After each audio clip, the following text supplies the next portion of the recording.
Hello,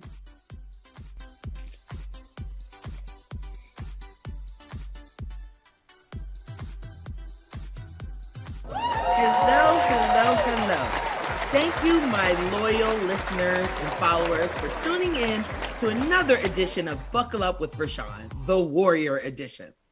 This month, we will be highlighting the most amazing stories from true and real warriors. We will highlight the story behind the story. Because as you know, times are very tough right now. And the world has changed in many ways. People have changed, the economy has changed, our jobs have changed, our family has changed, and our mental health has changed. And we must change with it. So come on with me and enjoy this ride. You, my listener, are also a warrior, and we're going to make history together. Now, people always ask me, what is a warrior? A warrior is not just about someone who is pushing through, never sad, never having problems. A warrior is, if you fall down and you can look up, you can get up. It's pushing through. And that's what this guest did. She pushed through. So buckle up, sit back for 30 minutes and join our other warriors as we celebrate the spirit of human connection and a dedication to success.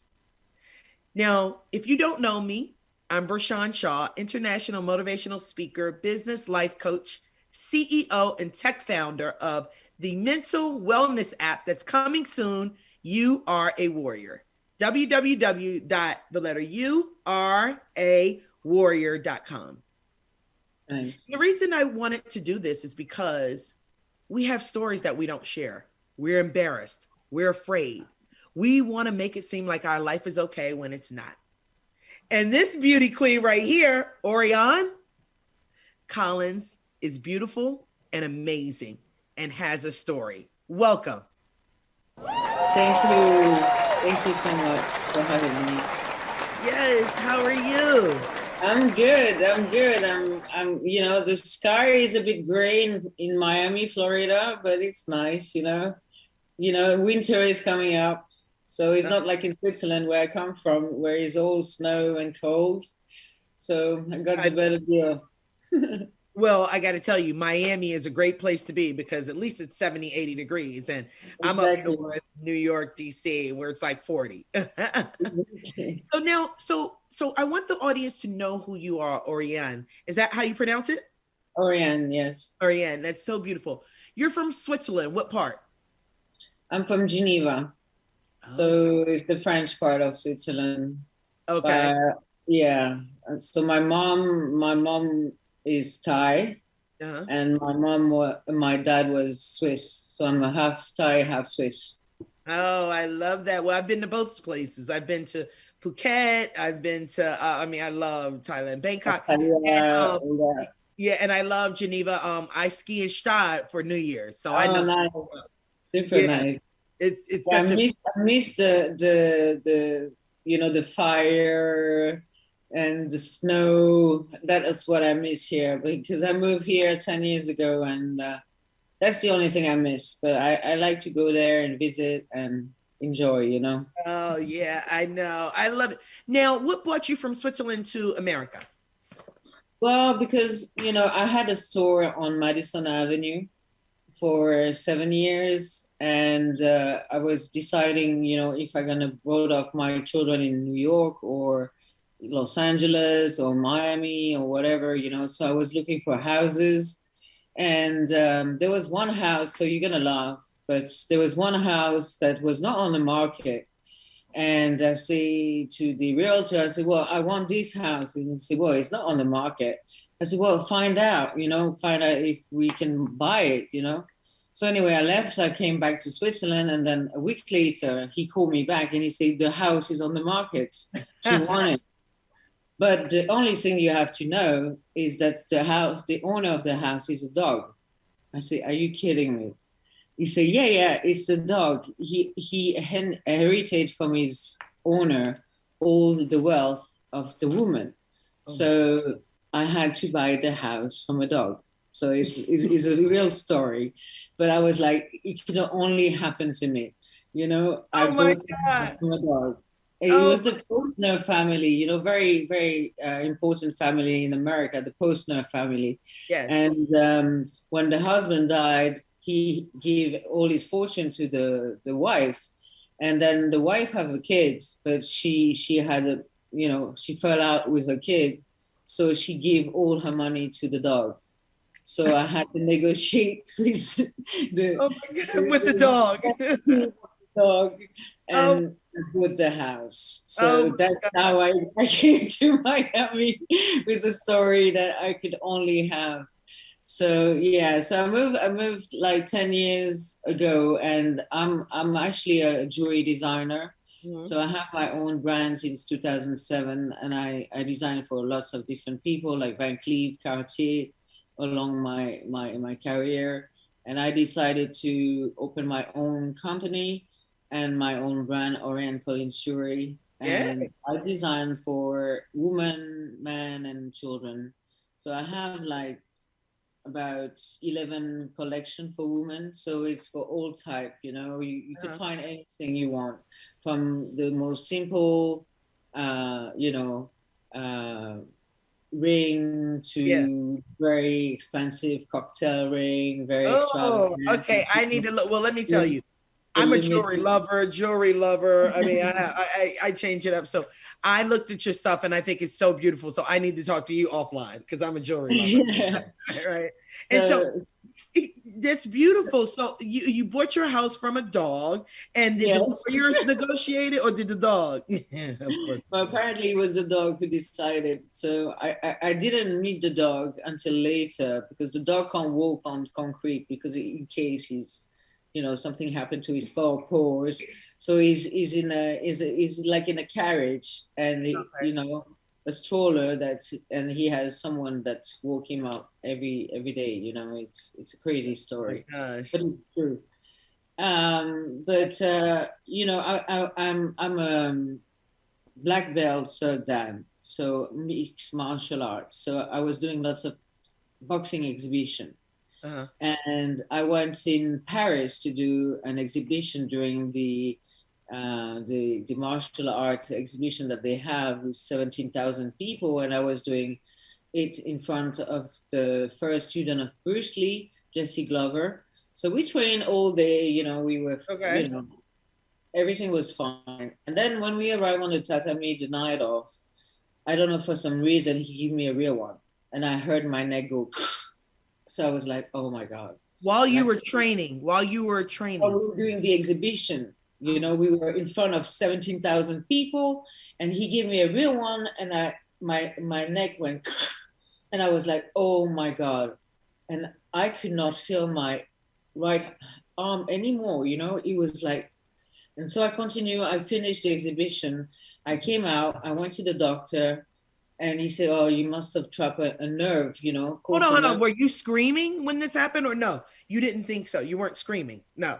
I was in outrageous pain. You know, I was like in agony, and I was like, "Oh my God!" So, you know, I could not move my arm for like 6 months. Mhm. And so I asked the doctor, can we do something about it? And he said, well, we could do an infiltration on the scan, and it will, you know, take away the pain for a certain period of time. So I said, okay, let's do that. So I did it one time, and then for 3 months it was okay. Then he decided again. And so I did it a second time. And then he said to me, well, the only thing that you could do is to put a cage in your neck to relieve, you know, the nerves, and you will be fine. So I say, okay. So I went to see some surgeon in Miami, and you know, I was in the waiting room for like 5 hours, and I was like, okay, forget about that. I'm gonna go Right. back to my country, and I'm gonna do it in Switzerland. So I flew to Switzerland. The guy said to me, oh, it's gonna be a very, very simple operation. You know, you could go back home for Christmas, you know. It was the week before Christmas. So before I left home, I prepared all the Christmas present. I put the decoration up for my kids. Everything was ready. So I arrived in Switzerland, and the day of the operation, you know, I went in at 9 o'clock in the morning, and I was supposed to come out like 3 hours later, but I was still in until 5 o'clock in the afternoon. Oh, wow. So my mom was waiting for me in my room. And so when I came out of the surgery, I was in the awakening room, and I said to the nurse, "Can you pass me the phone, on my ear? I need to speak to my mom." Right. And I say to my mom, I say, "Mom, I don't feel my legs. I don't feel my arms. I don't feel anything." So the nurse overheard the conversation, and there was a big panic in the room, and they put me back into the MRI, and then they discovered that they cut my spinal cord. So I came out, I went up to my room, the professor and the surgeon came up and they say, "You will never walk again." So So they cut your spinal cord and yeah, by mistake, correct? Yes. correctly. Yeah. But they say that it was the fault of nobody. But anyway, so they cut my spinal cord and I was paralyzed head down. So I was there in my bed for a few weeks, and I in Switzerland you have the right to go, so I was thinking to myself, I don't want to be like a vegetable for my kids. I can't do anything. I'm there in my body that doesn't move. What I'm gonna do, and it's terrible for them to have to come and see you like that. And so I was kind of having the bad time in my mind, and I was thinking, how it would be the best way to go. And one day, my little toe moved, and I thought to myself, "Oh my God, if this one moved, I'm gonna make everything else move." And then I went into a battle against myself because I had to relearn everything. It's like a computer that broke, and everything is in the head, but nothing goes, no signals comes down. So if you want to move, or if you want to walk, or if you want to touch your nose, dress up, whatever, it's not happening. So you have to relearn every single thing. So I had to relearn how to, how to shower, how to do my makeup, how to do my hair, how to dress up. I had a nurse 24/7 with Well, me hold for. on, hold on. I want to. Sorry, I don't mean to cut you off. I want to ask. So from the moment they felt you didn't feel your legs or your arms or anything, how long was that until you could wiggle your toes? What was that time? 3 weeks. 3 weeks. So in 3 weeks, a lot of things could happen. And like I was saying, it was like a dark period of my life where I was thinking really to go, because there was no point of me, being like that, useless. Yeah. And when I started to have my little toe move, it was only the little toe that moved. I It was had to only the move. little toe. But at that moment, did you have hope, or did you Yeah, just at that moment you had hope and you yeah. wanted to At that like, moment, everything turned up. I went into warrior. yes, I warrior was a mode, right? warrior mood. I was like, I'm gonna make everything move. And it was hard. It was hard because I was in the middle of nowhere in Switzerland. It was snowing. Yeah. The hospital was like the corridor was like in The Shining, the Yeah. film. It was I know terrible, the film where the like light is, yes, yeah. and I was on my wheelchair, and I had to go outside to smoke. So I had to go, a long way and across the bridge, and it Were was you doing snowing. this by yourself? Were you no visitors?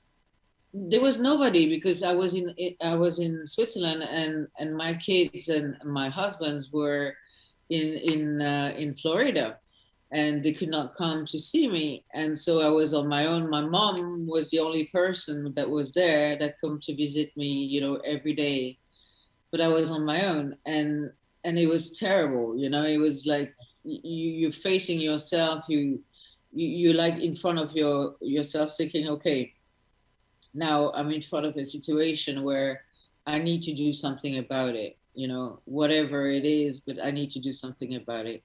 And I And remember what was that that, one time. Orianne? Hold on, sorry, I don't mean to. What was that mindset to the audience? What was the mindset that you needed to do something about it? It was like a never give up, never give up mode in the way that I was saying to myself, I want to walk, I want to walk. And the nurse came and the doctor came and said, okay, give me something that you wanted to do, you know, like your wish. What is your wish? And I say, well, I want to walk. And they say to me, come on, you know, no, I mean, something more simple, like, you know, moving from the bed to your wheelchair, from the wheelchair to the shower, you know, something like that, you know. And I was like, no, I want to walk, Yeah. walk. I want to walk, you know. And you know, so I started off by, you know, in the bar, in the two Yeah. bar, trying to stand up, you know, having one feet after the other, then fall down, and then we start again, you know. And I was like, I'm gonna fucking walk, you know, put these feet one after the other, you know. And I was like doing it every single day. But you know, I had to be like 2 years and a half in a wheelchair, and I Oh, was doing therapy every day. And every I single day. remember when I arrived in the therapy center, you know, people were like looking at me, like thinking, "Oh my God, she's like she's on a mode, you know, she's like a warrior." Because I was like You were on the determined, right? It was just I was determined, and then I had this, you know, there's this machine that gives you some air, so you could lift your body up, you know, so you can walk, you know. So I was training every single day on every this single day on machine that. and on this machine, and then to the point that I was running on the machine, you Good for know. you. Yeah, I mean, that was like I wanted to pass that over me. And you know, there was a one period of time I say to myself, okay, this bad thing happened to me, but I need to close the chapter. So what I'm gonna do is I'm gonna climb the highest peak in Switzerland. So I decided to climb the Matterhorn.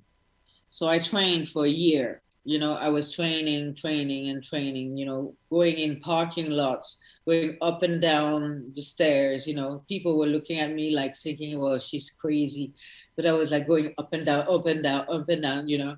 And then I did in Tampa, I did the highest building in Tampa, you know, so you have to climb the stairs, and it's for the lung cancer Oh, foundation. hold on, Orianne, hold on. No, because I just want you to take the audience. Okay, so 2 years you were in a wheelchair, right? And then you started going to therapy. Yeah, I was going every day to therapy since the first moment that, you know, Okay. I could when I had my toe moving, if you want. Okay, when your Uh, toe was moving, and then you started. When did you take on the mountain? What? How long since the spinal cord that cut? was 3 years after. Three. So 3 years after, I was walking with poles, you know, two peaks, and I didn't want to have the grandpa, you know, pick, so I had the sporty one, you know, like everybody was looking at me, where is she going? Is she going skiing or what? You know, but you know, that was my pick. I mean, I call it my palo. It was my best friend, you know. I The love palo. that. And when the palo got lost sometime, you know, my assistant was crazy about the palo. Where is the palo? Where is the palo? You know. So I decided to climb this mountain. So imagine it's in the middle of the summer. It's beautiful. We are in Zermatt, you know, the grass, the sun is shining. Everything is beautiful. Okay, we train for the week, you know, in climbing, doing different things to be ready for the climb. So the day of the climb, we woke up at 3 o'clock in the morning, and it was snowing on the Matterhorn. So we Oh, had to choose another peak, which is the next peak next to it, which is also a 310-meter high. So, you know, it's in the big, it's 12,000 feet, right? So we come out of we go with the cabine, you know, we go to the first yeah. station, second station, third station. We arrived at the third station, we opened the door, it was snowing, and it was And this is your ice. journey, because this is what they want you to know, the universe, that you can do anything, right? With your Yeah. mindset. I And love then I'm like, God, I didn't sign up for this, you know. And I look at my guide and everything, and I say, oh my God, you know. And he said, no, we have to put the pics on, and we're gonna be fine, you know, we're gonna be fine. But he said to me, promise me one thing, you do not look up. You just follow my trace and you do not look up. And I'm like, why is he saying that to me? Why is he saying that to me? You know, so I was following him step by step, step by step. We passed the 4,000-meter high. There was no oxygen. I was like, I can't breathe. I can't do anything. And everything become like so slowly, like if you're walking on the moon, you know? So every step takes like a minute, you know, Yeah, to because the oxygen. of the oxygen, and so you have to go 300 more meters to go to the top, you know. So I'm like, okay, I'm not gonna look up. How long did this journey take? It took us about 5 hours and a half to go on the top, and 5 hours and a half to go back down. But the thing is, when I arrived to the top, I forgot that I had to go back down. I was so excited. I was on top of the mountain. Right. And I was like, okay, I put 2 flags. I put 1 flag for the Never Give Up Foundation, saying, you know, for people like me to never give up. You know, if you put something in your mind, you could do it. And then for the kids of the foundation, Little Dreams, is like, if you believe in yourself and if you have a dream, you could make it. So I put the 2 flag, you know, on top of the mountain. I love that.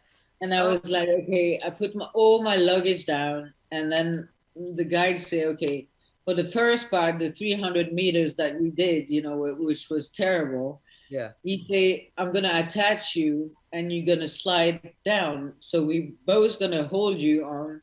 And so I said, okay. So I went and I started to spin, you know.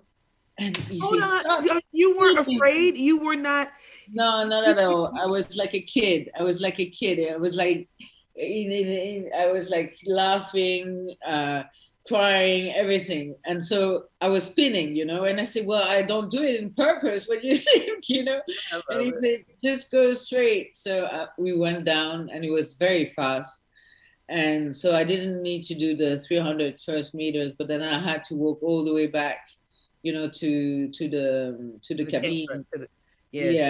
But it was an amazing moment for me. It was like, you know, I wanted to take this weight out of my shoulder, you know, and to start fresh life, you know, because that's the most important. And then for my mind, you know, I remember when I was in the center in Switzerland, I was thinking to myself, you know, I want my kids to see me the way I used to be, you know.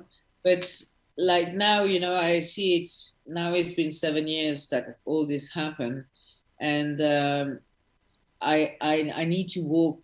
I need to train every day in order to keep walking, you know. Otherwise, I go. Are you walking?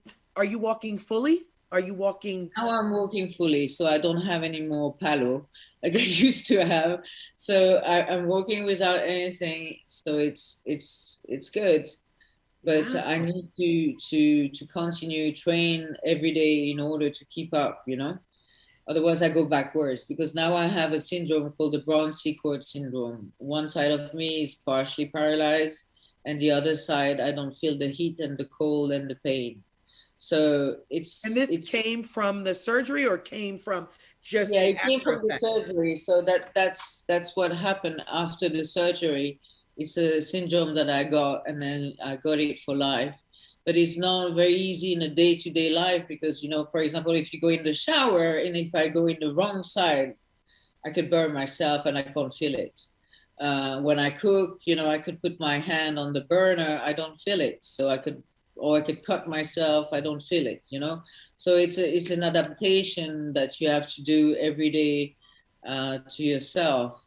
But, you know, the most important thing is that everything that I relearn, you know, like I say, before maybe I was 100% physically better. Yeah.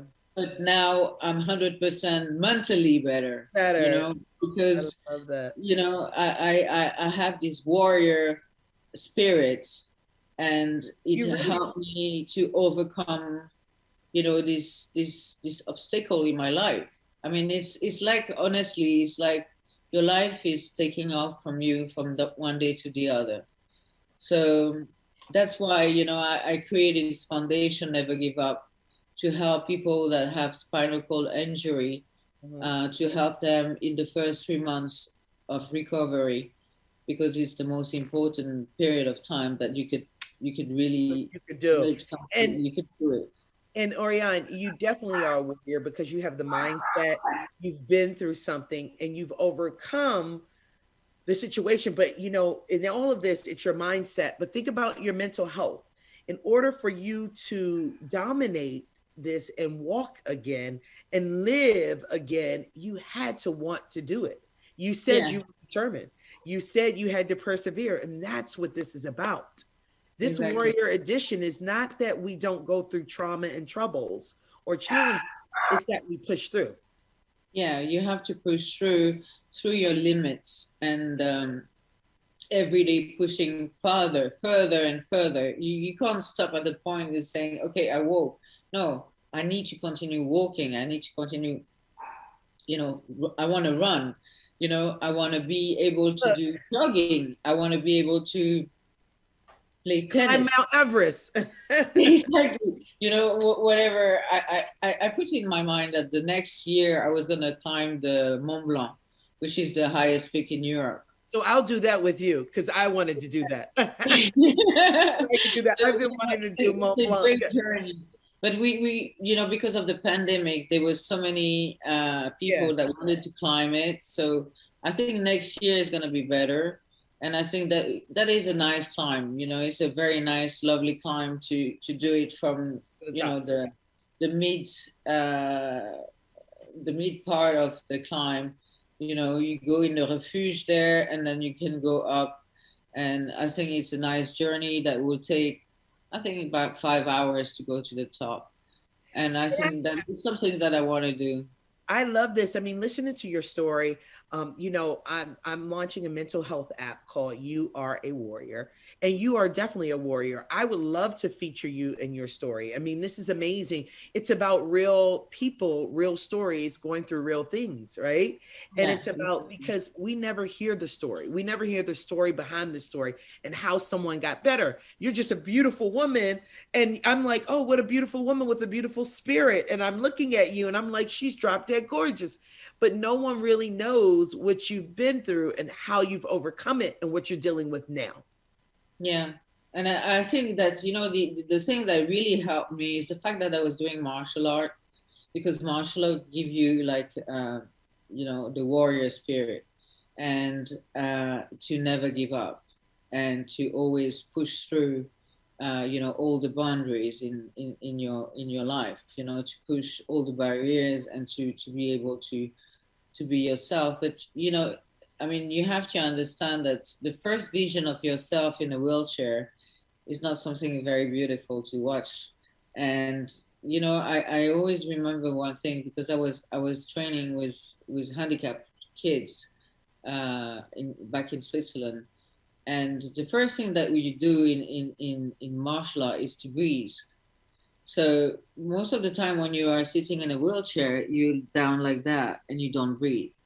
So by the fact that you need to do like the nunchuk, you stood up and then you breathe, and suddenly you're different position, and you're like, oh my God, I could see the world differently now, and then the nunchuk, it's like you're moving all the top of your body, and it gives you like a gratification, because you can move, you can breathe, and you are in a different place, and it's very important that, I mean, handicapped people are, like I say, very curved in, and they should breathe and take the world in their hand, because I saw lots of people, in the physiotherapy center that I still go after 7 years. I still go to the same place.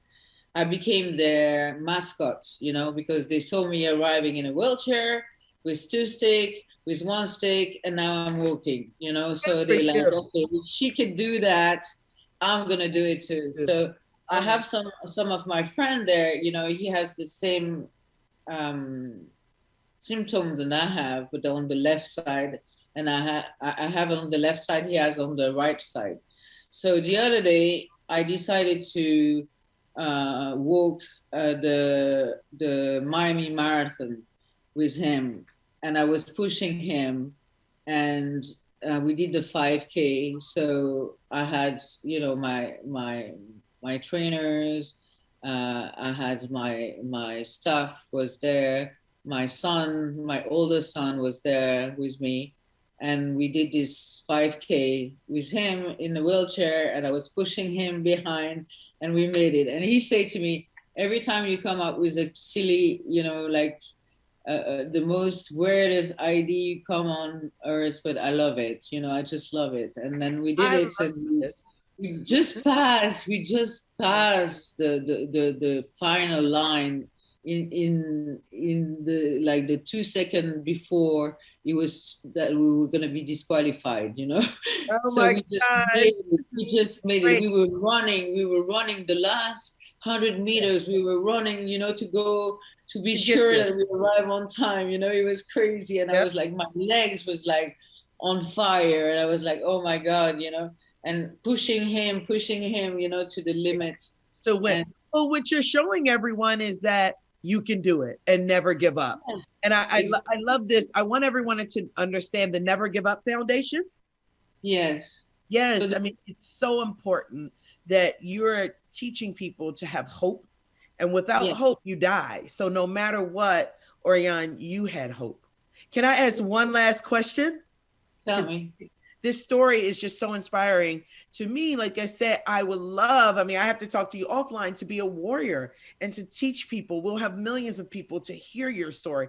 I mean, you know, my app is amazing because so many people from all races, all countries, everyone are telling their story. And in the end, it's hope.